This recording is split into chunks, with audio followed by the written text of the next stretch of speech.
আমরা সবাই জানি যে তরলের ঠিক দুই প্রকারের কিন্তু আমাদের প্রসারণ হয়ে থাকে। একটা হয় আমাদের আপাত প্রসারণ, আর একটা হয় আমাদের প্রকৃত প্রসারণ। এবার কোনটা কি? যখন কোনো তরলকে যে পাত্রে নিয়ে আমরা উত্তপ্ত করছি সেই পাত্রের প্রসারণকে আমরা অগ্রাহ্য করে দিচ্ছি, এবং তখন যে প্রসারণটা আমাদের তরলের ক্ষেত্রে দেখা যাচ্ছে সেই প্রসারণটাকে কিন্তু আমরা তখন বলি তরলের আপাত প্রসারণ।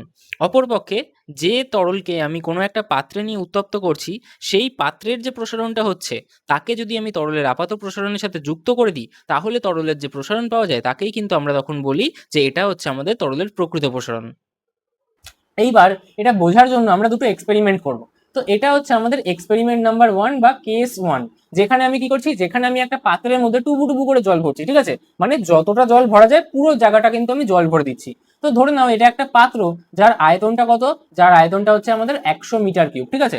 আমি একদম শুরু থেকে দেখাই, ঠিক আছে? এই পাত্রটার আয়তন কত, পাত্রটার আয়তন হচ্ছে আমাদের 100 মিটার কিউব। এবার আমি কি করলাম, 1 সেকেন্ড আমাকে টাইম দাও। পাত্রটায় প্রথমে জল ছিল না, ঠিক আছে? আমি কি করলাম, পাত্রটা একদম টুবু করে জল ভরলাম। তাহলে কি করলাম, একদম পাত্রের কানা অবধি, একদম পুরো পাত্রের কানা অবধি কিন্তু আমি কি করলাম, জলটা ভরে দিলাম, ঠিক আছে? তাহলে এমন ভাবে জল ভরলাম যাতে এই পাত্রটাও কিন্তু পুরো ফুললি ফিল থাকে জল, ঠিক আছে? তার নিচে আমি আরেকটা পাত্র রাখলাম, যাতে এর বাইরে দিয়ে যদি জলটা আসে তাহলে সেই জলটা যাতে নিচের পাত্রে এসে জমা হতে পারে, ঠিক আছে? তো ঠিক আছে, এই কথাটা আমি আপাতত বুঝলাম। তাহলে 100 মিটার কিউব কি আমাদের এই পাত্রের জায়গা, মানে আয়তন, ততটাই আমি পুরোপুরি একদম কিন্তু জল ভরে দিয়েছি। তাহলে আমি এখন কি করছি, এটাকে উত্তপ্ত করছি। তাহলে আমি এখন কি করছি, এটাকে উত্তপ্ত করছি। যেই আমি আগুন দেবো তাহলে কি হবে, আগুনটা এই পাত্রের কাছে পৌঁছাবে, ঠিক আছে? আগুনটা কি হবে, এই পাত্রের কাছে পৌঁছাবে। 1 সেকেন্ড, এটা আমাকে একটু আগে ঠিক করে নিতে দাও, কারণ এটা তোমাকে পরে বোঝাবো আমি, ঠিক আছে? আচ্ছা, যেটা আমি বলছিলাম, যে আমি কি করব, তাপ দিচ্ছি। যেই তাপ দেবো তাতে কি হবে, তাপ দিলে কি হবে, এইটা আমাদের উত্তপ্ত হবে, তাই তো? প্রথমে পাত্রগুলো উত্তপ্ত হলো, তাহলে পাত্রটা প্রসারিত হবে, এবং তার সাথে সাথে কি হবে, তরলের কিন্তু প্রসারণ করবে। তাহলে তরল নিশ্চয়ই আমাদের কি আয়তনে বৃদ্ধি পাবে। তাহলে যেই আয়তনে বৃদ্ধি পাবে তাহলে কি হবে, এর থেকে কিছুটা জল উপচে পড়বে। তাহলে দেখো কিছুটা জল কিন্তু আমাদের উপচে পড়ে গেছে, ঠিক আছে? তাহলে আমি কি দেখলাম, আমি দেখলাম কিন্তু আমাদের কিছুটা জল উপচে পড়ে গেছে। তাহলে আমি বলছি যে যতটা জল উপচে পড়েছে, আমি মেপে দেখলাম যে 7 মিটার কিউব জল কিন্তু নিচের পাত্রটা এসে পড়েছে। তাহলে আমাকে একদম সিম্পলি বলো, একদম সিম্পল ভাবে, যে কতটা জল তাহলে আমাদের বেশি হয়ে গেল, কতটা আয়তন তাহলে আমাদের বেশি হয়ে গেল। আগে 100 মিটার কিউব ছিল, তার থেকে কিন্তু আমাদের জল উপচে পড়লো যখন আমি পাত্রে কি দিলাম, আগুন দিলাম, যখন আমি কি তাপ দিলাম, তাতে 7 মিটার কিউব জল আমার বাইরে পড়ে গেল। তার মানে আমি কি বলতে পারি, যে আমাদের আয়তন প্রসারণ কত, আয়তন প্রসারণ হচ্ছে আমাদের 7 মিটার কিউব, এরকম না? তাহলে আমি বলতে পারি যে 7 মিটার কিউব। তাহলে এই যে আমাদের এটা মনে হলো যে এতটা জল কিন্তু বাইরে এসে পড়লো, তাহলে এইটা কি, এইটা হচ্ছে আমাদের আপাত আয়তন প্রসারণ। কি বলছি, এইটা হচ্ছে আমাদের আপাত আয়তন প্রসারণ, ঠিক আছে? তাহলে এটা কি সত্যিই এতটা হবে না? কেন বলো তো? কারণ আমি একটা জিনিস কনসিডার করতে ভুলেই গেলাম। সেই জিনিসটা কি, সেই জিনিসটা হচ্ছে এই পাত্রটাও তো বড় হচ্ছে। পাত্রটা বড় হচ্ছে না, সেটাকে তো আমি খেয়ালই করলাম না যে পাত্র কতটা বড় হবে। আগে পাত্রটায় 100 মিটার কিউব জল ধরা জায়গা ছিল, এখন তো পাত্রটা বড় হয়ে 103 মিটার কিউব হয়ে গেছে।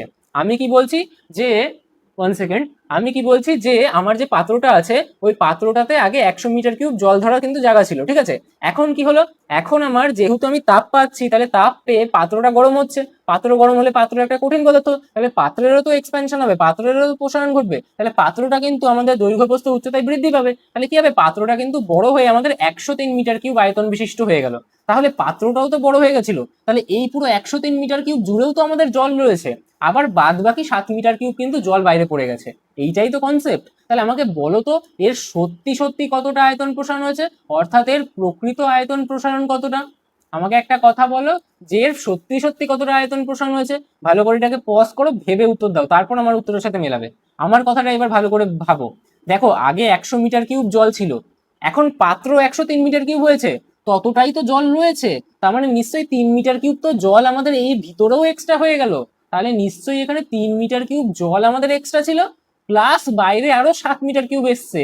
তার মানে বাইরে আরো 7 মিটার কিউব জল বেরোলো। তাহলে মোট কিন্তু আমাদের 10 মিটার কিউব জল কিন্তু বৃদ্ধি পেয়ে গেল।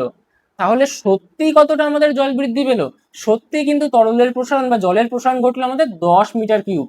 কিন্তু আমি ভাবছিলাম কত, আমি ভাবছিলাম 7 মিটার কিউব। কখন ভাবছিলাম, যখন আমি এটা গুরুত্বই দিলাম না যে আমাদের যে পাত্রের প্রসারণ কতটা হয়েছে। তাহলে পাত্রের প্রসারণকে উপেক্ষা যদি আমি করি, তাহলে আমি কতটা প্রসারণ বলবো, তাহলে বলবো যে 7 মিটার কিউব কিন্তু আমাদের তরলের প্রসারণ হয়েছে, যেটা কি, যেটা হচ্ছে আমাদের আপাত আয়তন প্রসারণ। আর আমি যদি পাত্রের প্রসারণকে উপেক্ষা না করি, পাত্রের প্রসারণকেও কাউন্ট করি, যে পাত্রের ভিতরটাও তো বড় হচ্ছে, তার মধ্যে তো এখনো জল রয়েছে, তাহলে সেই প্রসারণটাকেও আমি যদি নিই, যেটা আমার কি অ্যাকচুয়াল ভ্যালুটা দেবে, তাহলে আমি দেখবো যে 3 মিটার কিউব আমাদের তরল বেশি হয়েছিল, প্লাস আবার আমাদের কি 7 মিটার কিউব জল বাইরে পড়লো, মোট আমাদের 10 মিটার কিউব জল বেশি হয়ে গেছিল। তাহলে প্রকৃত আয়তন প্রসারণ কি আমাদের 10 মিটার কিউব, বোঝা গেল?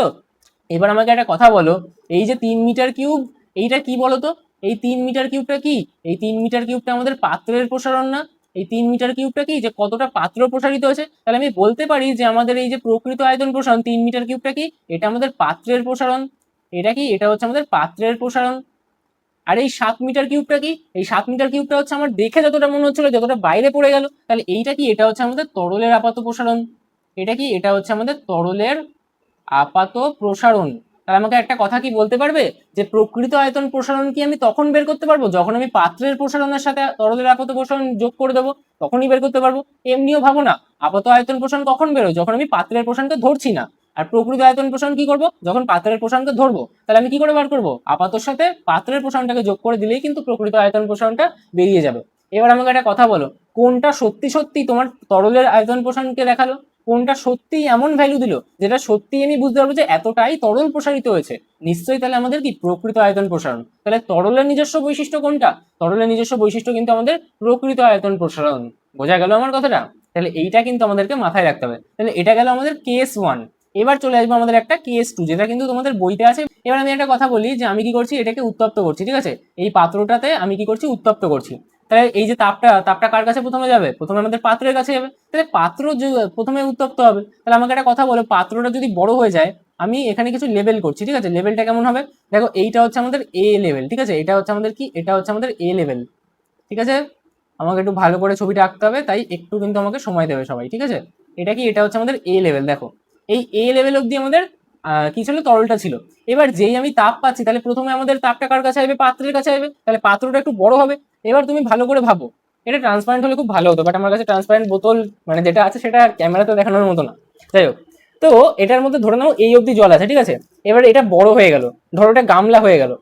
এই বোতলটায় এত অব্দি জল আছে, একটু বড় গামলা নিলাম, তাহলে কি এই অব্দি জল থাকবে? তখন জলটা কি হবে, এদিকে যেহেতু আমাদের কি জায়গা বেশি পাচ্ছে, তাই কি জলের লেভেলটা নিচে নেমে যাবে। তো একইভাবে এই বোতলটা যদি মোটা হয়ে যায়, তাহলে কি হবে, জল এখান থেকে নিচে নেমে যাবে না? তাহলে আমি তাই বলছি যে দেখো এখানে পাত্রটা কিন্তু দেখতেও বুঝতে পারছি যে বড় করে দিয়েছি।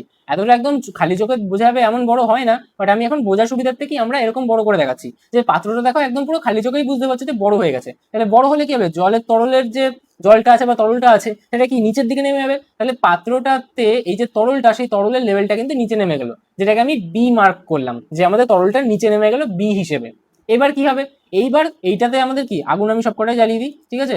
আগুন তো আমাদের সবকটাতেই জ্বলছে, তো আগুনটা আমি জ্বালিয়ে দিই, ঠিক আছে? তো এবার দেখো তাপটা কি হবে, ধীরে ধীরে আমাদের এবার তরলের কাছে যাবে। পাত্রটা আমাদের তাপ পেয়ে গরম হয়ে বড় হচ্ছে, এবং এবার পাত্র ভেদ করে আমাদের কি হবে, তরলও তো গরম হবে না, পাত্রটা গরম হয়ে উঠেছে, তাহলে তরলটাও এবার গরম হবে। তরল গরম হলে কি হবে, তরলের প্রসারণ ঘটবে। এবার একটা কথা কিন্তু মাথায় রাখবে, যে আমাদের তরলের মধ্যে কিন্তু আমাদের যে আকর্ষণ বল সেটা কিন্তু কঠিনের থেকে অনেক কম, তাই তরলের যে প্রসারণ সেটা কিন্তু আমাদের কঠিন থেকে প্রায় 10-12 গুণ বেশি হয়, তাই তো? তাহলে আমাদের তরলটা কিন্তু বেশি প্রসারিত হবে যতটা আমাদের কঠিন হচ্ছে তার থেকেও। তাহলে আমাদের এই তরলের লেভেলটা যতটা নেমেছিল তার থেকে কিন্তু অনেকটাই বেশি কিন্তু আবার উঠে যাবে যখন আমাদের তরলটা প্রসারিত হবে।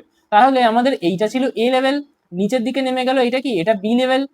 কিন্তু এই বি লেভেল থেকে কিন্তু আমাদের তরলটা যখন প্রসারিত হবে, ও কিন্তু এক লাফে এতটা প্রসারিত হয়ে যাবে, হয়ে কিন্তু একদম আমাদের সি লেভেল অব্দি পৌঁছে যাবে, ঠিক আছে? তাহলে এটা কি সি লেভেল, এটা কি এ লেভেল, আর এটা কি বি লেভেল, ঠিক আছে? তাহলে এই তিনটে লেভেল, এটা সি লেভেল, এটা এ লেভেল, এটা বি লেভেল, ঠিক আছে? এবার আমাকে বলো, খালি চোখে তোমার কি মনে হবে? খালি চোখে তোমার মনে হবে একদম শুরুতে এতে ছিল তরল, আর এখন সিতে গেছে, তাহলে তোমার কি মনে হবে? তোমার মনে হবে এসিটা হচ্ছে তোমার আপাত প্রসারণ। কি বলছি, তোমার এসিটা হচ্ছে তোমার আপাত প্রসারণ। কার আপাত প্রসারণ? তরলের আপাত প্রসারণ, ঠিক আছে? তোমার কি মনে হচ্ছে? তোমার মনে হচ্ছে আমি যখন জলটাকে রেখেছিলাম তখন এ তে ছিল, এখন বেড়ে গিয়ে সি তে হয়েছে, তার মানে নিশ্চয়ই এ থেকে সি অব্দি আমাদের তরলটা বেশি হয়েছে, কারণ পাত্রের প্রসারণটাও তুমি খালি চোখে অত ভালো করে অবজার্ভ করতে পারবে না, আবার এত ধীরে ধীরে তোমার কাজগুলো হবে না, সাইমালটেনিয়াসলি কাজগুলো হবে, তাই তুমি কিন্তু অত ভালো করে বুঝতে পারবে না। তাহলে তোমার কি মনে হবে? তোমার মনে হবে এ থেকে তরলটা বেড়ে সি অব্দি গেছে, তাহলে কি হবে, এতটাই আমাদের প্রসারণ ঘটছে। তাহলে তুমি কিন্তু পাত্রের কথা মাথাতেই আনলে, যে পাত্রটাও কতটা মোটা হয়েছে, কতটা বড় হয়েছে, তার দৈর্ঘ্য প্রস্থ কতটা বৃদ্ধি পেয়েছে, উচ্চতা কতটা বৃদ্ধি পেয়েছে, এটা তুমি মাথাতেই আনলে না। তুমি শুধু ভাবলে যে এ থেকে তাহলে সি অব্দি কিন্তু লেভেলটা আমাদের যেহেতু বেড়েছে, তাই এটাই কিন্তু আমাদের তরলের কি প্রসারণ। তাহলে এটা কি, এটা তুমি পাত্রের কথা না ভেবে বললে, তাহলে এটা কি তোমার তরলের আপাত প্রসারণ। কিন্তু অ্যাকচুয়ালি কি হলো, অ্যাকচুয়ালি তোমার তরলের লেভেলটা বি তে নেমে গেছিল, সেখান থেকে সি তে গেছে, তাহলে বিসিটা কিন্তু তোমার কি, বিসিটা কিন্তু তোমার তরলের প্রকৃত প্রসারণ। বিসিটা কি, বিসিটা হচ্ছে তোমাদের তরলের প্রকৃত প্রসারণ। আর এই আর এখান থেকে এবিটা তাহলে কি, এবিটা হচ্ছে তোমার পাত্রের প্রসারণ। কি বলছো? বলছি যে আমাদের এবিটা হচ্ছে পাত্রের প্রসারণ। তাহলে এখান থেকে কোনটা কি, এখান থেকে এই যে এ থেকে সিতে গেল, এটা কি, এটা হচ্ছে তরলের প্রসারণ। কোন কি প্রসারণ? এটা হচ্ছে আপাত প্রসারণ, যেটা আমার মনে হয় বি থেকে সিতে কতটা সত্যি সত্যি আমাদের তরল প্রসারিত হলো সেটা হচ্ছে প্রকৃত প্রসারণ। এবং আমাদের এই যে এ থেকে বি কতটা আমাদের কি হয়েছে, এই যে এ থেকে আমাদের বি তে নেমে গেল আমাদের, তার মানে অতটা আয়তন আমার ফাঁকা হয়ে গেছিল তাই নিচের দিকে নেমে গেল। তাহলে এই এ থেকে বি তে যে নেমে গেল এই এবিটা কি, এবিটা হচ্ছে আমাদের পাত্রের প্রসারণ। তাহলে আমি কি এখান থেকে বলতে পারি যে দেখো ভালো করে, এই বি আর C, BC is equal to প্রথমে এবি আর তারপর এসি যোগ করতে হবে, তাহলে কি হবে এবি প্লাস এসি। এবার বিসি মানে কি, বিসি মানে হচ্ছে প্রকৃত প্রসারণ। তাহলে আমি কি বলছি, আমি বলছি তরলের প্রকৃত প্রসারণ। তরলটা আমি লিখছি না কারণ এখানে জায়গা শর্ট পড়ছে, ঠিক আছে। তাহলে আমি কি বলছি, তরলের প্রকৃত প্রসারণ। এবিটা কি, এবিটা হচ্ছে কি, এবিটা হচ্ছে পাত্রের প্রসারণ। তাহলে এবি মানে কি, পাত্রের প্রসারণ, ঠিক আছে। এবি মানে কি, পাত্রের প্রসারণ। প্লাস এসি মানে কি, এসি মানে হচ্ছে দেখো আমাদের তরলের আপাত প্রসারণ। তাহলে এটা কি, এটা হচ্ছে তরলের আপাত প্রসারণ। এটা কি, এটা হচ্ছে তরলের আপাত প্রসারণ। তাহলে তরলের যে প্রকৃত প্রসারণ সেটা কি, সেটা আমাদের পাত্রের প্রসারণ প্লাস তরলের আপাত প্রসারণের কিন্তু সমান। এবার তাহলে তোমরা আমাকে বলো, তরলের আপাত প্রসারণ নাকি তরলের প্রকৃত প্রসারণ, কোনটা তরলের নিজস্ব ধর্ম? কমেন্ট বক্সে নিজের নিজের উত্তর জানাও।